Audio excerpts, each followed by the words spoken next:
Give us our wood back!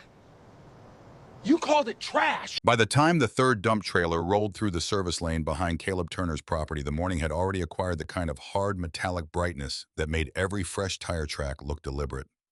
Caleb had been standing at the kitchen counter with a mug of coffee in one hand and a folded property tax notice in the other when he heard the first hydraulic bed rise. The sound carried differently from ordinary construction noise. It was slower, heavier, followed by the violent sliding crash of lumber hitting dirt. He set the mug down, walked through the mudroom, and crossed the backyard without bothering to change out of the old work boots he kept by the door. Beyond the line of sycamores at the western edge of his property, a white truck marked with the name of a regional demolition contractor was backing toward the open ground beside his storage shed. Behind it, a long trailer tilted upward, while weathered boards, cedar rails, fence posts, deck planks, beams, and splintered trim poured out in a dusty brown avalanche. "Hold it," Caleb called. The driver leaned out his window and looked toward him. Caleb walked closer, neither shouting nor waving his arms, but moving with enough purpose that the driver lowered the bed. "Who told you to put that here?" The man reached across his cab, found a clipboard, and flipped 2 pages. Pine Hollow Estates. Temporary debris staging. This isn't Pine Hollow property. The driver looked at the work order again, then toward the narrow access lane that ran behind the development and crossed the far corner of Caleb's acreage. "This is the address I got." Caleb took a photograph of the page with his phone. "Who signed it?" The driver turned the clipboard. At the bottom was the name Brenda Whitmore. Caleb knew the name well enough. Everyone within 3 miles of Pine Hollow Estates knew it. Brenda had been president of the Homeowners Association for 6 years, a period during which the entrance sign had been replaced twice. The clubhouse renovated once, and residents had received notices for everything from faded mailbox paint to basketball hoops left visible after sunset. She had a talent for speaking, as though every preference she held had already been translated into law. Caleb looked beyond the first truck and saw 2 more waiting on the lane. "How much of this is there?" The driver hesitated. "Today, 3 loads, maybe more this week. Don't unload another board." The man lifted both hands slightly. "You need to call whoever hired us." Caleb already was. Brenda answered on the 4th ring with the clipped patience of someone expecting to be interrupted by a minor problem. "Yes, Brenda, this is Caleb Turner. There are dump trailers unloading demolition lumber on my land." There was a pause, but not one of surprise. "Yes, I'm aware." Caleb looked at the pile in front of him. "Then tell them to take it back." Caleb, the association, has a recorded access easement along the western boundary. "We are replacing common area fencing sections of the clubhouse deck and several neighborhood structures. The contractor needs temporary staging space. You have a drainage easement. It is an association easement for drainage access, not storage." Her voice hardened by a degree. "The materials will be dealt with. There's no need to turn this into a confrontation. I'm not turning it into anything. You're unloading on my property. Then send your concern in writing." She ended the call. Caleb stood with the phone still at his ear for a moment, listening to the deadline, while the driver watched him from the cab. "Nothing else comes off those trailers," Caleb said. The driver nodded, but 20 minutes later, after a call to his dispatcher, the second load came down anyway. By noon, there were 3 long heaps covering the open ground between the shed and the drainage ditch. The piles were ugly at first glance, full of bent nails, broken pickets, joist hangers, painted trim, and pieces blackened where soil had rested against them for years. Brenda would later describe the material as construction debris. The contractor called it demolition waste. To anyone passing on the county road, the description would have seemed accurate. Caleb knew better than most people that first impressions were usually expensive. I had spent 15 years working in cabinet shops, finished carpentry crews, restoration jobs, and custom millwork facilities before walking away from the trade. His father, Raymond Turner, had taught him to flatten a board by hand before Caleb was old enough to drive, and had taught him something more important before either of them understood how useful it would become. Never price wood while it is dirty. Raymond meant that old boards lied about themselves. Dirt disguised grain, paint concealed species. Weathered gray surfaces could hide tight, stable timber beneath them. A board that looked worthless to an impatient buyer might be exactly what an experienced carpenter wanted once the top 1/16 of an inch came off. Caleb had not worked professionally in nearly 4 years, but the habit of looking remained. He walked to the nearest heap and pulled out a 5-foot board with a cracked end. He scraped a thumbnail across the gray surface. Cedar. Not the pale, fast-grown material stacked in home centers, but old western red cedar with narrow growth rings and a density that came from another era of lumber supply. He set it aside. The next board was oak. The one beneath that was pressure-treated pine and worth very little. Then came more cedar, several lengths of clear vertical grain fir, and what appeared to be redwood from the old clubhouse pergola. Caleb stopped digging. He looked across the piles again, this time not as a homeowner whose land had been invaded, but as a man who knew exactly what he was seeing. Then he took photographs, not because he intended to keep the wood. At that point, he still expected Pine Hollow to remove every piece. He photographed the trucks, the license plates, the location of each pile, the access lane, the contractor markings, the work order, and the condition of the ground before rain could change it. I emailed the HOA that afternoon formally objecting to the dumping and giving them 48 hours to arrange removal. Brenda replied the next morning. Her response was only 3 paragraphs long, but Caleb would eventually have it framed. She stated that the association disputed his interpretation of the easement, that the deposited material was no longer needed for HOA purposes, and that because the material now rested on his property, maintenance, storage, removal, or disposal shall be the responsibility of the property owner. Caleb read that sentence twice, then a third time. His first reaction was anger, but anger had never been particularly useful to him. He printed the email, placed it in a folder, and drove to the county recorder's office, where he obtained a certified copy of the easement. It said exactly what he remembered: 12 feet for drainage inspection, maintenance, and emergency access. Nothing about staging, nothing about storage, nothing about debris. He sent the document to Brenda. Her answer came from the HOA's management company rather than from her directly. The association's position remained unchanged. Over the following 3 weeks, another 11 loads arrived. Some Caleb stopped at the gate. Others came when he was away. 2 arrived before sunrise. One driver told him apologetically that Pine Hollow had threatened to backcharge the hauling company if a scheduled load returned to the demolition site. The piles grew, so did the irritation in the neighborhood.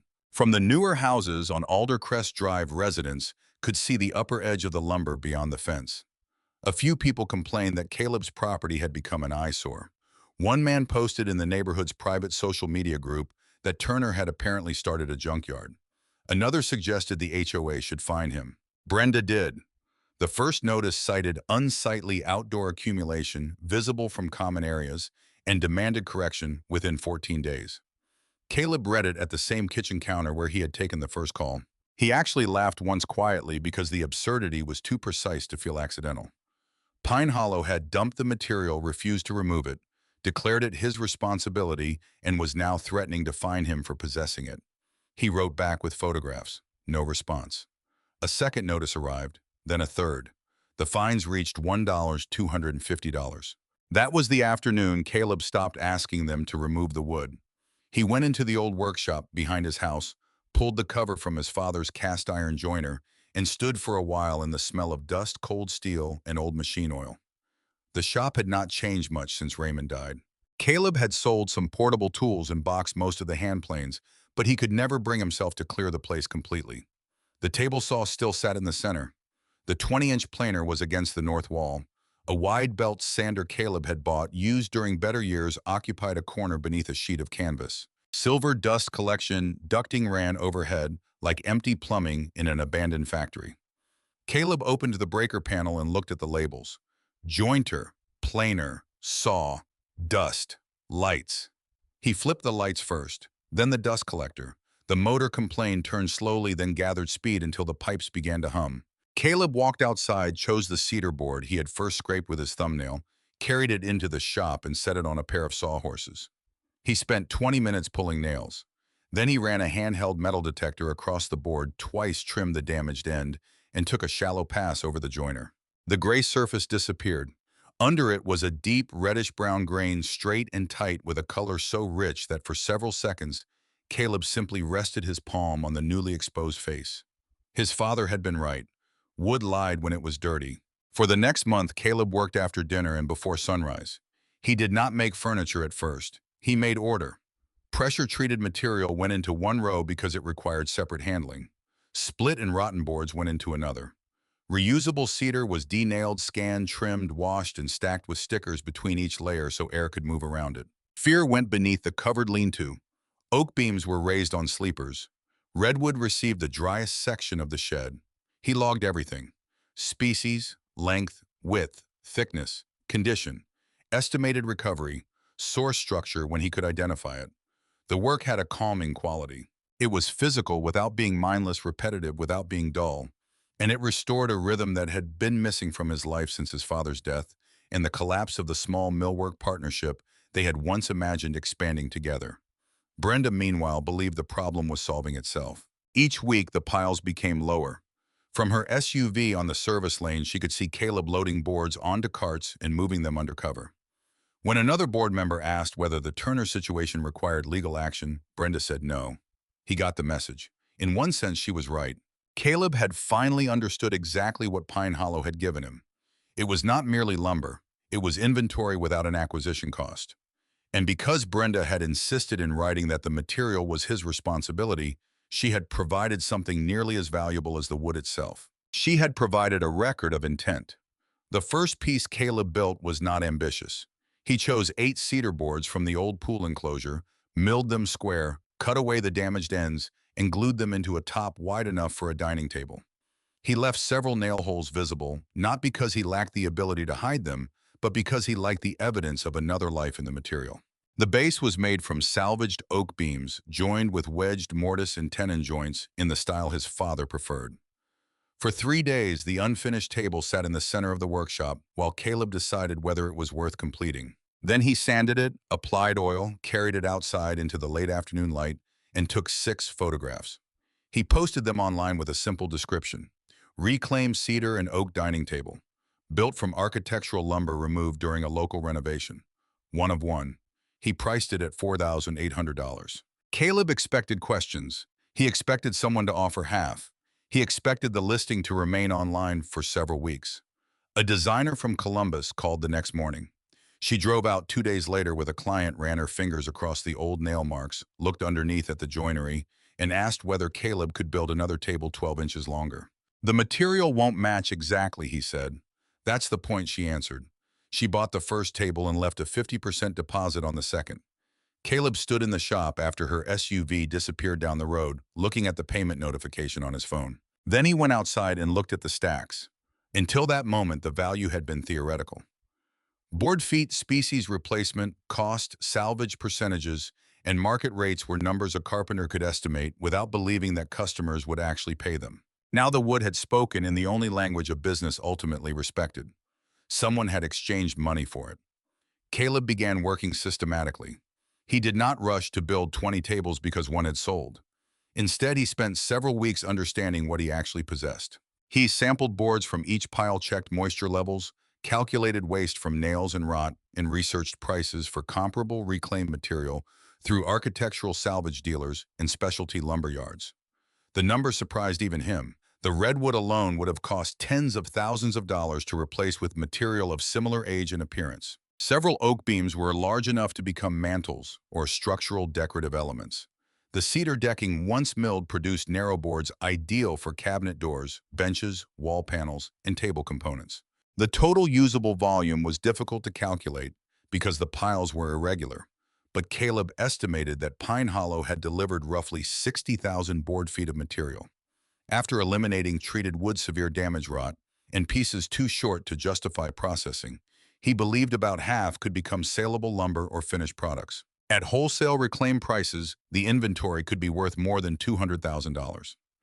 As finished work, it could be worth far more. The realization did not make Caleb celebratory. It made him cautious.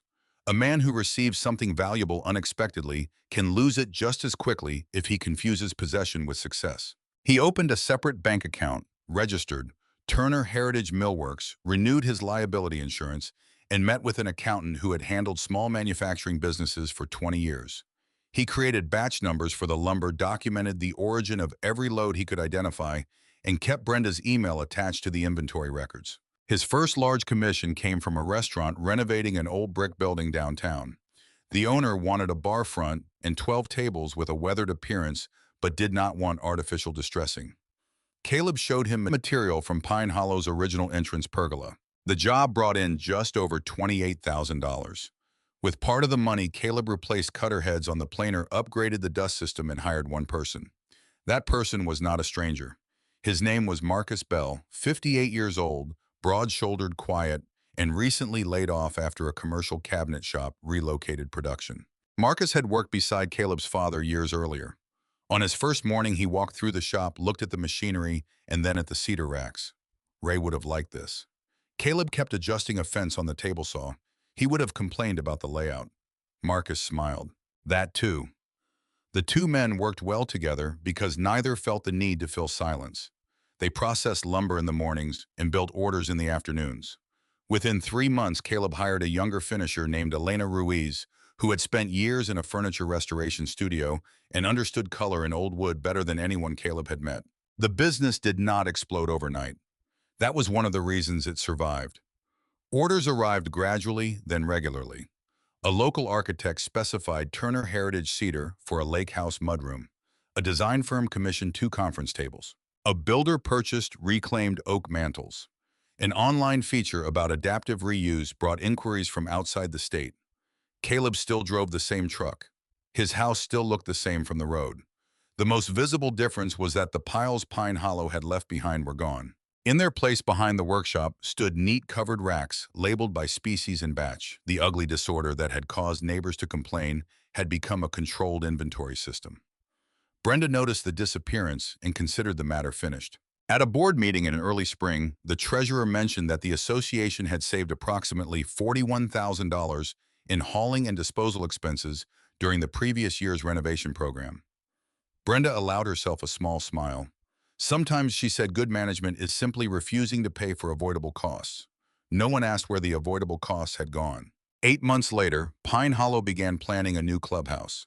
The existing building had been renovated repeatedly, but the board wanted something more impressive, the sort of structure that could appear on promotional materials for home sales and justify the neighborhood's rising fees. The architect presented renderings with a stone fireplace, exposed timber accents, wide windows, in warm reclaimed wood around the bar and community room. Brenda liked the look immediately. "What kind of wood is that?" she asked. "Reclaimed cedar and oak," the architect replied. "It gives the building some history." A board member named Paul Hennessy laughed. History costs money, apparently. The architect acknowledged that reclaimed material was expensive, especially when milled to architectural standards. Pine Hollow requested bids. 3 weeks later, Paul emailed the board a link. "Found a local supplier," he wrote. "Might save us freight." Brenda opened the website during breakfast. Turner Heritage Millworks appeared across the top in modest black lettering over a photograph of stacked cedar. She frowned before she understood why the image felt familiar. Then she saw a gallery labeled Pine Hollow Cedar Series. The first photograph showed a dining table with 2 old bolt holes near the edge. The second showed vertical wall panels with faint remnants of green paint in the grooves. The third showed Caleb standing beside a finished reception desk, one hand resting on a redwood slab. Brenda enlarged the image. She recognized the material. Years earlier, the clubhouse pergola had been painted a dark forest green. During demolition, the contractor had cut through the posts, leaving a distinct pattern of green paint inside several mortises. The same pattern appeared in Caleb's photograph. Brenda stopped eating. By 10 that morning, she had called the property manager, the contractor, and the association attorney. At noon, she drove to Caleb's property. She had not been there since the dumping dispute. She expected the old shed, the uneven yard, perhaps some rough stacks of wood under tarps. Instead, she found a gravel turnaround, a delivery van, 2 employees moving finished cabinet doors onto padded racks, and a new sign mounted discreetly beside the workshop entrance. Turner Heritage Millworks, architectural reclaimed wood and custom furniture. Caleb was standing near the loading area checking a packing list. Brenda got out of her SUV holding a folder. "We need to talk." Caleb handed the clipboard to Marcus and walked over. "What can I do for you?" Brenda looked past him toward the covered racks. "That material belongs to Pine Hollow." Caleb did not pretend to misunderstand. "Which material?" "The cedar, the oak, the redwood. All of it that came from our renovation." Caleb studied her for a moment, then nodded toward the office. "Come inside." The office had once been a storage room. Now it contained a desk, 2 visitor chairs, shelves of finished samples, and a large frame photograph of Raymond Turner standing beside a younger Caleb in front of an unfinished walnut cabinet. Caleb opened a filing cabinet. Brenda remained standing. "You were permitted to dispose of debris," she said. You were not authorized to commercialize association property. Caleb pulled out a folder. I asked you to remove it. That does not transfer ownership. You told me the association no longer needed it. That is not the same thing. You told me maintenance, storage, removal, or disposal was my responsibility because it was on my property. That was about site conditions. Caleb placed her printed email on the desk and turned it toward her. The sentence was highlighted. Brenda's eyes moved across her own words. The deposited material is no longer needed for HOA purposes. Because the material now rests on your property, maintenance, storage, removal, or disposal shall be the responsibility of the property owner. Caleb put another document beside it. The contractor's disposal manifest. Destination Turner property. Then another. A photograph of the first truck unloading. Another. The recorded drainage easement. Then a spreadsheet listing 47 deliveries. Brenda stared at the documents without touching them. You kept all of this. I keep records. Her expression changed. Not dramatically, but enough that Caleb knew the conversation had moved from indignation to calculation. How much of the material is left in raw form? Yes. Enough. We will need an inventory. For what to determine association property? Caleb leaned back slightly. You spent a year telling me it wasn't association property. We will have counsel review that. You should. Brenda gathered her folder. At the door, she stopped. I would advise you not to sell anything else until this is resolved. Caleb's reply was polite.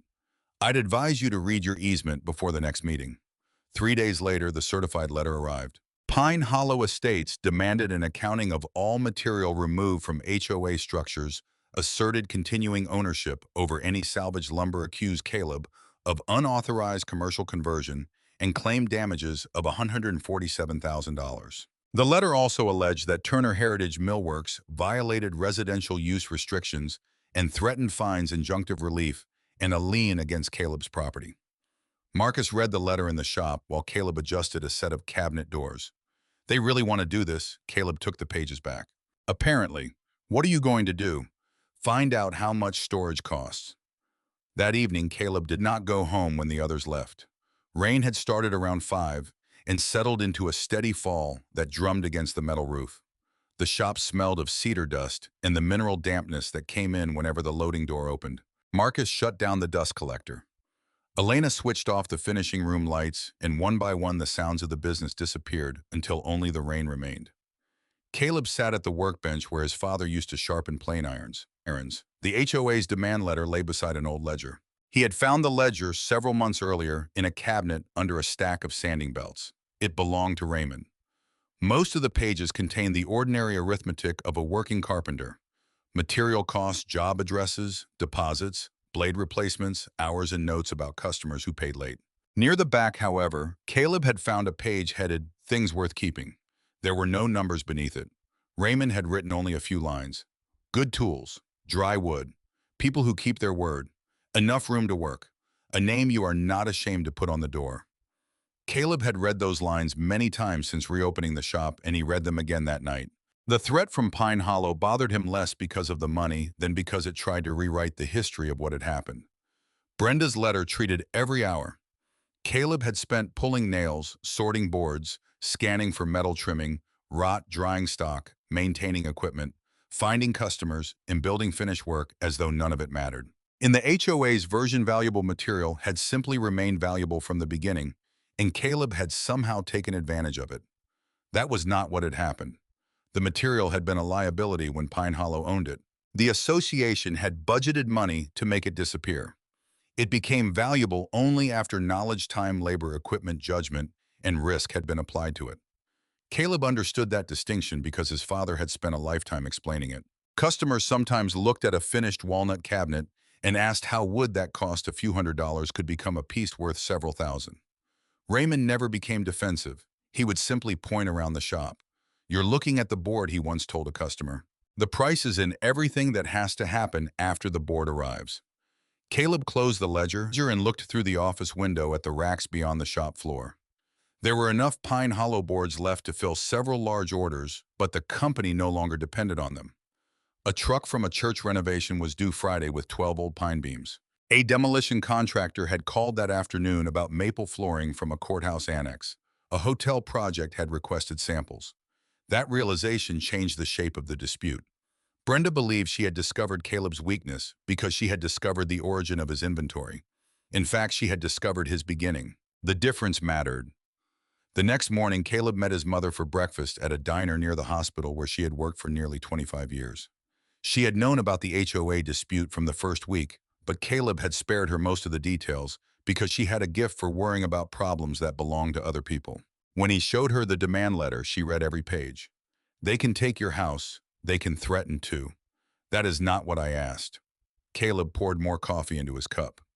No, not if the documents say what I think they say.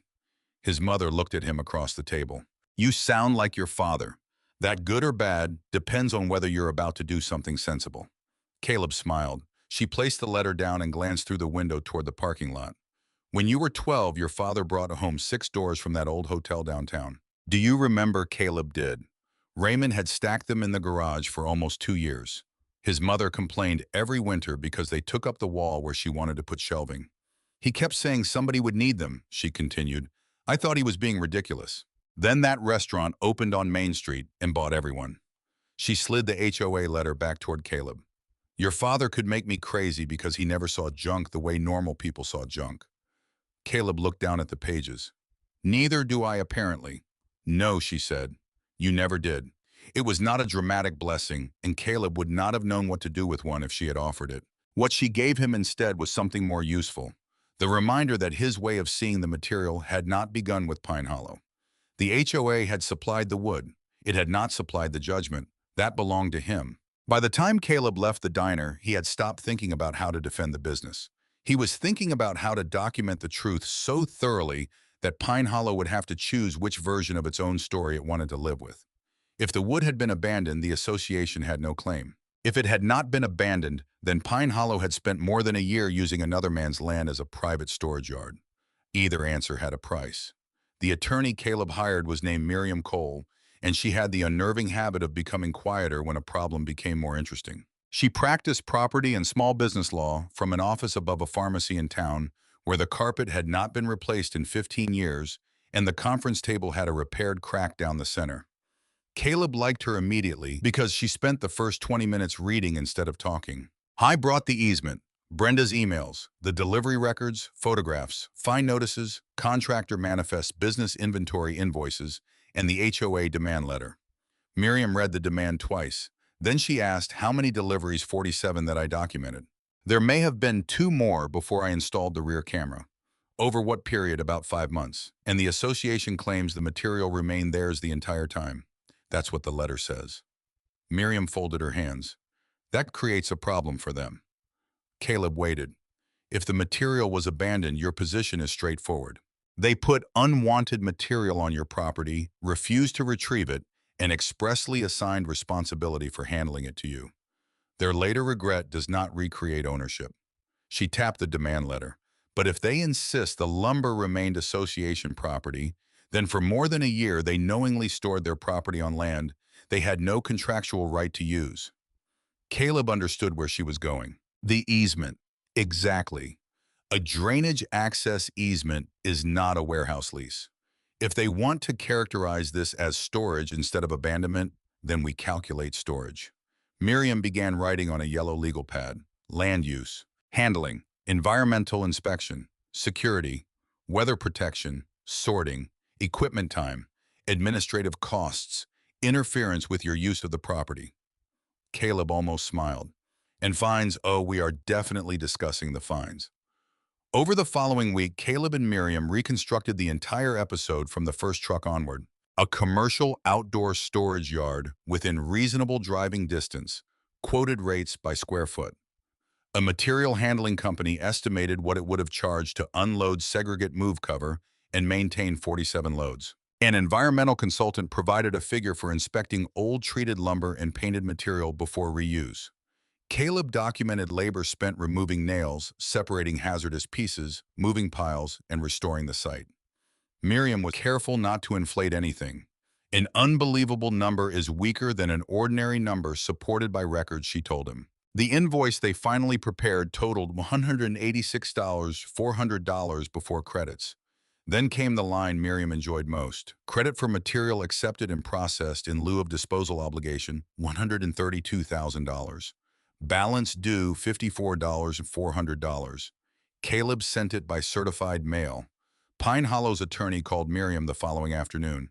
The HOA board scheduled an emergency meeting for Thursday. By 6:30 that evening, every chair in the clubhouse was occupied. Caleb had lived beside Pine Hollow for 12 years and had never attended one of its meetings. Technically, his oldest parcel predated the development and sat outside several of its covenants, though an annex strip near the access lane had created enough legal ambiguity for Brenda to treat him as a convenient target whenever she wanted compliance. That night, however, nobody questioned his right to be in the room. Word had spread. Some residents believed Caleb had stolen materials. Others had heard the HOA had dumped waste on private property. A few knew only that a local business was somehow selling wood from the old neighborhood structures for thousands of dollars. Brenda sat at the center of the front table in a white blazer with the property manager on one side and the association attorney on the other. She called the meeting to order and began with a prepared statement about protecting community assets. Caleb listened. When she finished, Miriam stood. "I have one question before we discuss ownership," she said. "Did Pine Hollow Estates authorize 47 deliveries of demolition material to Mr. Turner's property?" The association attorney leaned toward his microphone. "We do not concede the characterization of those deliveries." Miriam looked at him. "Did the HOA pay the contractor who made them?" The treasurer, seated farther down the table, shifted in his chair. Brenda answered, "The contractor was operating under the renovation agreement. So yes, it was part of a disposal process." Miriam nodded. "Good. That helps." A low murmur moved through the room. She placed a large copy of the easement on an easel. "This is the recorded document the association previously cited as authority for entering Mr.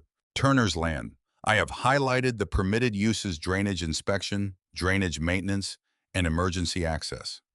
Could someone identify where it authorizes debris staging or material storage?" No one spoke. Brenda said the association has historically used that corridor for maintenance access. Access is not the issue. Miriam placed Brenda's email beside the easement. "This is the association president's written response after Mr. Turner objected to the dumping. It says the material was no longer needed for HOA purposes, and that maintenance, storage, removal, or disposal became the property owner's responsibility." Paul Hennessy, who had first discovered Caleb's website, raised a hand. "Brenda, did you write that?" Brenda's jaw tightened. "It was written based on information available at the time." Paul looked at the screen again. "You told him it was his responsibility. I told him he was responsible for conditions on his property." A woman in the second row spoke before being recognized. "But we put it there." Another voice followed. "How much did the dumping save us?" The treasurer looked toward Brenda. She did not answer. Miriam did. According to the association's own financial records, the estimated avoided hauling and disposal cost was approximately $41,000. Several people began talking at once. Brenda struck the gavel. Miriam waited until the room settled.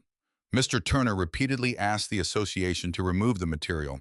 The association declined.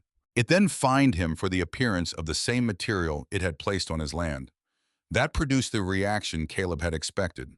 Not outrage at first, disbelief. People looked at one another with the expression of neighbors checking whether they had heard correctly. The property manager whispered to Brenda. Miriam continued, "Now that Mr. Turner has invested labor, equipment, expertise, insurance, and business resources into recovering value from material, the association, called Unwanted Pine Hollow, asserts that the material was never abandoned and remained association property." She held up the invoice. "That is a position Mr. Turner is prepared to consider. If Pine Hollow stored its property on his land, then reasonable land use and storage charges apply." Someone in the back laughed once. Not because the situation was funny, but because the irony had finally become visible. The HOA attorney asked for a recess. They took 20 minutes. During that time, residents surrounded the treasurer rather than Caleb. Questions came quickly. Why had the board not approved a storage agreement?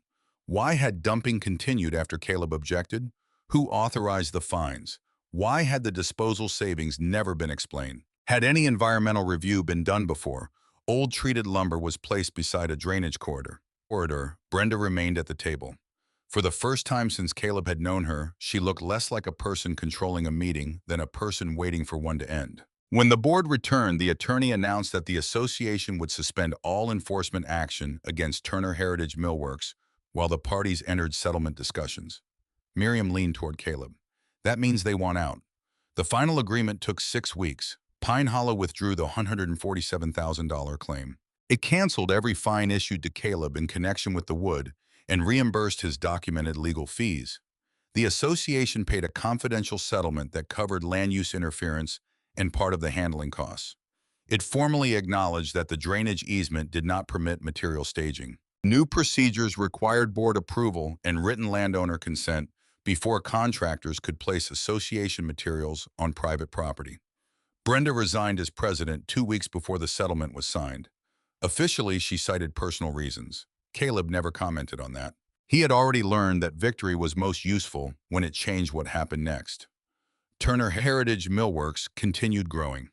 Caleb did not have an endless supply of Pine Hollow wood, and he never intended to build a business that depended on one accidental inventory windfall. Instead, he used the attention from the dispute to establish relationships with demolition contractors, historic home renovators, barn salvage crews, and commercial builders.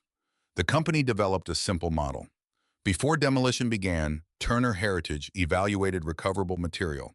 Contractors saved on disposal. Property owners received salvage credits when appropriate. Caleb's team acquired wood at predictable prices and recorded its history before it was mixed into anonymous waste streams. Within 2 years, the company employed 17 people. Marcus supervised milling. Elena managed finishing and restoration. A younger carpenter named James Wu ran the cabinet department. 2 apprentices learned hand joinery at benches Raymond Turner had built decades earlier. Caleb's mother came by on Fridays with lunch more often than the staff needed, and nobody complained. The old Pine Hollow material remained important not because it was free, but because it had taught Caleb how to see the business clearly. Some of the best cedar was saved for special commissions. One set of redwood beams became a library wall in a restored farmhouse. Oak from the former pool pavilion became fireplace mantels. Cedar decking that Brenda once described as debris became cabinet fronts in a hotel lobby.